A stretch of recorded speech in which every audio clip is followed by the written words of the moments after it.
The delegation of heads of government and foreign ministers from across Central America had a healthy showing at the 57th Summit of Central America Integration System SICA.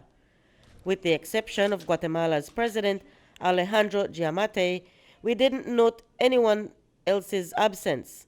The heads of government and their respective foreign ministers arrived at Umaya Resort and Adventures by boat and filed onto the second floor where the summit was held.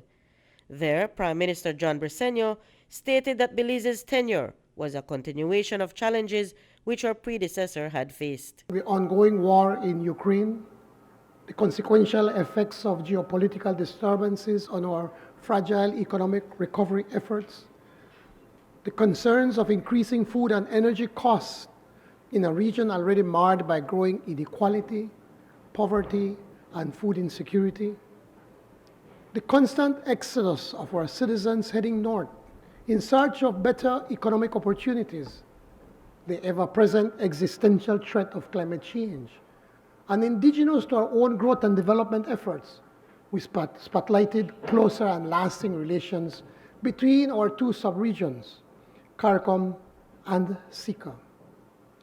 For sure, we must add to this our fidelity to strengthening our regional integration, our commitment to the rule of law, to multilateralism, to peace, democracy, and to the development of our people. Despite the challenges the Prime Minister referred to at the start of Belize's tenure, Foreign Minister Eamon Courtenay informed at the end of the summit that the 6-month term was successful. The flows of people through Central America and through the Caribbean, indeed, has increased significantly, and we have got to work on the root causes of the movement of people.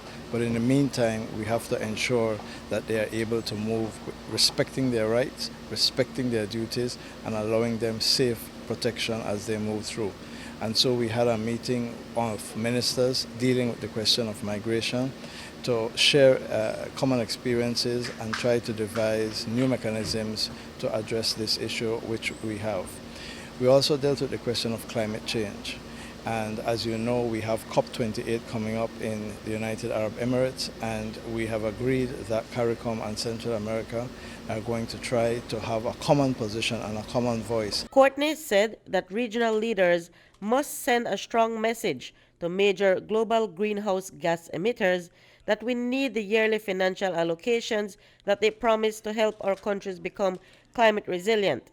But that has to be preceded by an important undertaking. We have to ensure that the major emitters, mostly in the global north, understand that we need the 100 billion per year that was promised for adaptation and mitigation, but we need the loss and damage facility to be operationalized and to be funded so that we can be compensated for the losses that we suffer. Foreign Minister for the Dominican Republic, Roberto Alvarez, agreed that Belize's tenure as pro-tem president of SICA has had marked successes, which he pointed to. Let me just highlight, for example, one of them very briefly, but that will become an important factor for the promotion of business, which is the digital signatures. We have established a protocol under the leadership of Belize for a common method of accepting the signatures in digital form. That may sound like a very small item, but it is huge for businesses. So that is one item. Another one, for example, in our meetings with the CARICOM countries, we are talking about, for example, how to achieve something that is already happening in the SICA area, which is a free roaming charges for the commonality of the SICA region. That is not the case with CARICOM yet. So we're looking for ways to save people money. As climate change continues to affect the environment, regional leaders also spent a great deal of time discussing how they will address the sargassum problems that impact all coastal areas along this hemisphere. The leaders are calling for the creation of a permanent subcommittee under the Association of Caribbean States to tackle issues related to sargassum in order to find a solution as quickly as possible. Reporting for News 5, I'm Marion Ali.